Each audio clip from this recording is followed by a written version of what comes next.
Okay. Stand by, we're going shorty. Okay. Might catch that drape again, Al, right down the bottom. Okay. Beryl, Stand by. no. Will you take your places for the opening, please?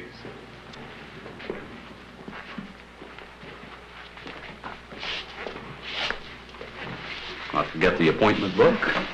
Have a good show. Thanks, Bob. Say, I feel anxious. Tell me about it.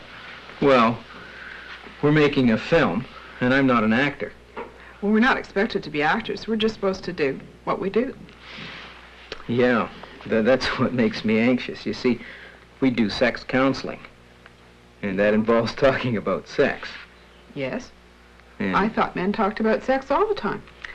well, yeah, they brag about it, and they tell dirty jokes. But they don't really talk about sexual feelings. But they know all about sex. Where do you think they learn? Weren't they born knowing? Not any more than any other kind of human being. Oh. Well, if they don't know, why can't they ask? Well, see, a guy can't ask because he's expected to know, right? And if he asks, then it means he doesn't know, so he doesn't ask. I see. Well, that's an awful bind to be in. I can see where that would make you uptight, not Yeah. wanting to talk about sex. You know, I got another problem. Well, you better tell me about that one, too. Well, I'm a physician. You know, when people go to their doctor and expect them to know all about sex. Say, how are the people watching going to know we're doctors? I mean, are we supposed to introduce ourselves? I don't know. Then how do the people know that we're doctors? Don't worry about it, no. We'll just burn it in. They're gonna burn it in. What does that mean? I haven't the faintest idea. That's some kind of professional jargon. We're ready to start. Ortho Pharmaceutical Corporation presents Bill and Sue, Scene 1, Take 1, a co-therapy team approach to conjoint sex counseling. We're rolling. Okay, Beryl. No. Go ahead. Don't be nervous. Do you want to start? I'm still nervous. Oh. I think we've got some patients outside. Would you like to see them? Yeah, I always feel more comfortable when I'm with a patient. Good. What are you doing? I'm Mrs. Williams, a patient. I'm a nurse, and I've been married for 3 weeks. I see. When you put on that jacket and that purse, then you're Mrs. Williams. That's right. And I've got a problem. I'm married to you. Oh, well, when I put on this jacket and this pair of glasses, then I'm Mr. Williams, and I'm a retail clerk in a clothing store. Right. And I've got a problem. Oh?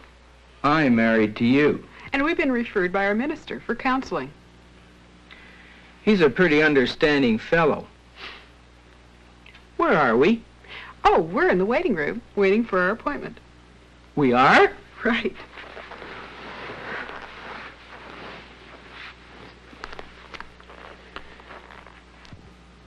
Mm-hmm. Yes.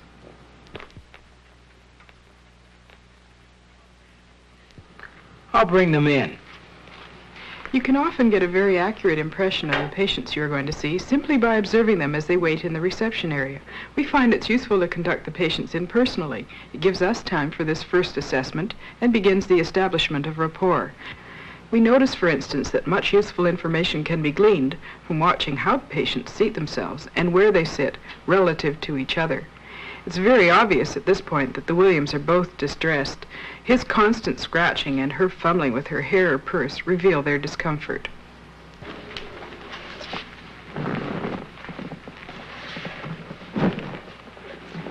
Two little things before we start. The first, if it's all right with you, we'll use everybody's first name, and that gets away from the which doctor's which problem. Mine's Noam. Mine's Beryl. I'm Sue, and his name is Bill. Yeah, well, like she says, my name's Bill. Bill and Sue. That's fine. Now, the second little thing, we tape all our sessions. We do this so that we can play back to you what you say if this is helpful.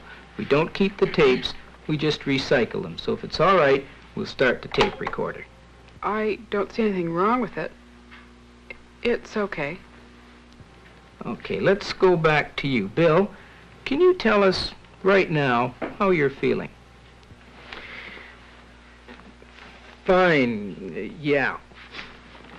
And how about you, Sue? How are you feeling right now? I'm feeling pretty nervous.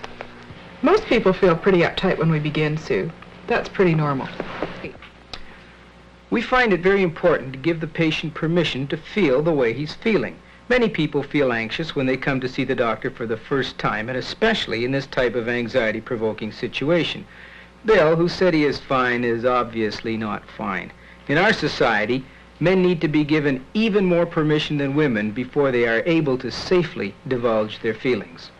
Bill, can you tell us what you consider the problem between the two of you to be? Oh, boy. I feel rejected. Tell me about it.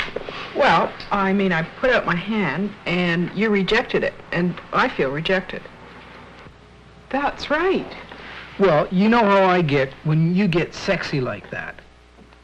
I wasn't getting sexy. I just needed some comfort right then, and I figured you did, too. Well, I guess I did. But I was sore, because when he asked me my name, you answered for me, like I didn't even know my own name. Oh, I'm sorry. Well, I guess I'm sorry, too. Sue, is that how you were feeling? Yeah, that's why I put out my hand. Bill, did you realize that's what she was doing? No, but what you said, yeah, I get it now. We often mirror the actions of the patients and then show them an effective way of letting each other know how they are really feeling. Mirroring and modeling are useful tools to a co-therapy team. There was an apparent misperception on the part of the Williams. I decided it would be a useful time to pick up the feelings they had, but were unable to express to each other. Then I checked with them if we had accurately expressed their feelings. It was important to each of the Williams to receive support from the therapist of their own sex. Okay, Bill, the problem as you see it. Well, we've been going together for 3 years before we got married. Well, we had lots of fun before we got married, you know, fooling around and well, you know. Hey, no. What now? This film is only so long, we can't go into all the details. Well, okay, we'll summarize. During their courtship, Sue and Bill decided that they would save sexual intercourse until after marriage, so they did everything but, including petting to orgasm. The problem began on the wedding night when an early attempt at intercourse provoked pain in Sue and Bill became frightened and backed off. The rest of the 2-week honeymoon was a disaster. They continued on their planned motor trip, but when they retired to the motel room, they renewed attempts at intercourse the first 2 or 3 days. After Bill encountered Sue's repeated distress, any further attempt at intercourse was prevented by his loss of erection. This then became the focus of their fear and concern. They avoided discussing sex and eventually even stopped having any physical contact. Sue, can you tell us what you consider the problem to be? Well, I mean, when I married him, I thought he was a man and knew about things. Now I find he doesn't know anything. I feel threatened. Tell me about it. Well, it's this expectation that I'd know all about sex. You mean men weren't born knowing? That's right. Oh, but I expected that my husband would be in charge of that area. So you were pretty disappointed, Sue. But it wasn't a realistic expectation. Sue, can you tell us what happened on the honeymoon? Well, I was real happy when we went to the motel on the first night. And, well, we went to bed. And then it all happened so fast. He tried to put it in and it really hurt. And then he couldn't do it anymore. Following the first part of the intake session where the couple was seen together, each patient was then interviewed separately by the therapist of the same sex. This is done not only to obtain an adequate history and help in the diagnosis, but also as a therapeutic measure during which feelings are explored and information and reassurance given. This session usually opens with history taking over a cup of coffee or tea. The intentions of the patients with regard to their partners is explored. The intactness or ego strength of each individual is assessed with relation to their being able to continue with our form of therapy. When we finish the individual interviews, the couple waits in the reception area while we confer on what we found. We see if we can establish a diagnosis. We also compare their separate intentions with regard to the relationship. Well, let's call them back in now. Right.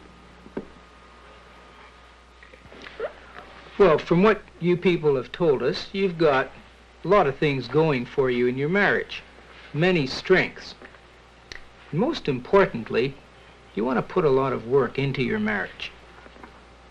Now, let's take a look at some of the problems. As you recall, on the night of your honeymoon, Bill was pretty uptight. And without stopping to deal with Sue's feelings, he tried to insert the penis. On the first night, Sue encountered pain, and on succeeding occasions, fear of pain, which led in turn to increased vaginismus.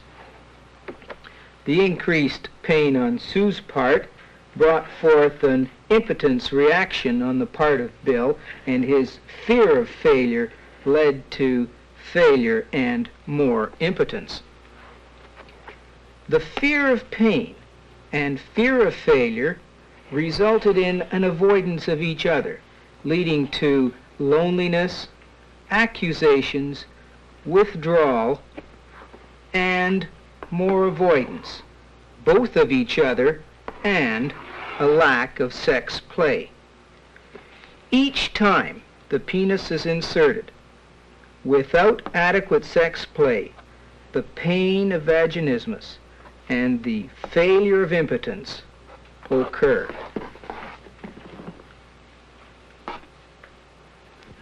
We regularly employ flow diagrams. In a simple way, these illustrate for the patient our conception of the pathology, pathogenesis, and possible therapy.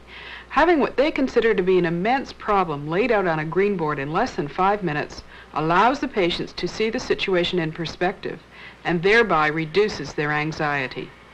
At the end of the intake, the Williams were offered a series of 4 conjoint sessions spread over roughly 4 weeks, with time in between to practice what they learn at each session. These sessions are aimed at reducing anxiety, providing information concerning sexual function, and setting up a series of tasks aimed at helping them to overcome the fear of failure cycles in which they are locked. We encourage them to discuss their feelings about the intake sessions in general, and our diagnosis in particular, before deciding to accept this therapy. Fine. We'll see you then. Bye. That was Sue Williams, the newlyweds we saw yesterday. Mm-hmm. They'd like to come back, and we can see them in about 2 weeks. Okay. At the beginning of this session, we were pleased to learn that Bill and Sue had accepted our earlier suggestion to refrain from having sexual intercourse. By themselves, they resumed the petting they had enjoyed before they got married, with the result that they were again bringing each other to orgasm. Is there anything that concerns you now? Yeah, well, what I want to ask is, when will we be able to do it the normal way? Well, what you're doing now, Bill, is one of the normal ways. Having sexual intercourse is just one of the ways people communicate sexually. Couples who are able to have sexual intercourse find that it's just one of the things that they choose to do to give each other pleasure. I'm sure you'll discover that too. The major event in this session is the physical examination of both partners. After the wife's general examination, the husband is brought into the examining room where they both participate in the anatomy demonstration. Fine, come on in. After Bill and Beryl enter the room, Bill is invited to look over my shoulder. I give Sue a mirror, which she can hold, and with Bill observe the demonstration of anatomy and explanation of the vaginismus phenomenon. Wow! I never knew really exactly where it was or what was, in it. Well, for me, it was always hit and miss. I didn't know either. You didn't? No. But you're a nurse. Ha! How was I supposed to know? They never taught us about it. And I wasn't even supposed to touch it. And I certainly couldn't see it. After all, I'm not that good an acrobat. Now you both know that you're physically normal. Bill, your penis is quite normal. And Sue, your vulva and your vagina are quite healthy and quite adequate. Then why do I tighten up like that? And why can't he put it in? Watch, Sue. That was a perfectly normal reaction to fear. When Beryl overcomes her fear of my hand, see, she doesn't blink. During Sue's examination, she was given a small lubricated dilator to insert in her vagina. She will proceed through a set of graduated vaginal dilators at her own pace. She has also been instructed to insert her finger into the vagina to have some idea of where it is and how it feels. Together, the Williams are instructed in the principle of pleasuring as outlined by Masters and Johnson. Well, it's now about 4 days later. The Williams are back. We've already learned that Sue's been able to insert the smaller dilators and has even been able to put the tip of her finger in her vagina.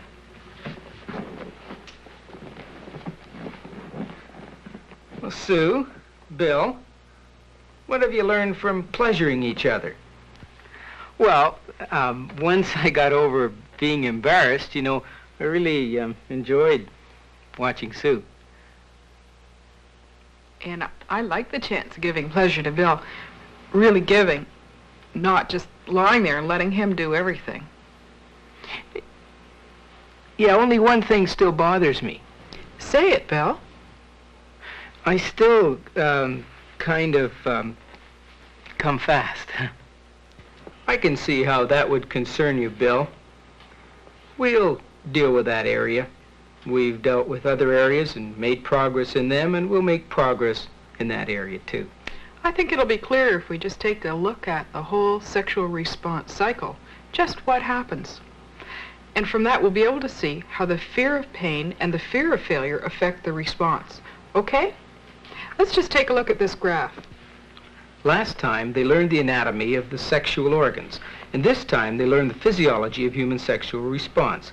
By explaining the effects of feelings on the response curve, we can demonstrate how the fear of failure leads to failure. This reinforces our earlier diagnosis and relates it to the therapy. The point of no return, prior to ejaculation, is noted on the graph and related to the squeeze technique for learning ejaculatory control. In this session, we encourage Sue to continue inserting the dilators, her finger and later Bill's finger, into the vagina.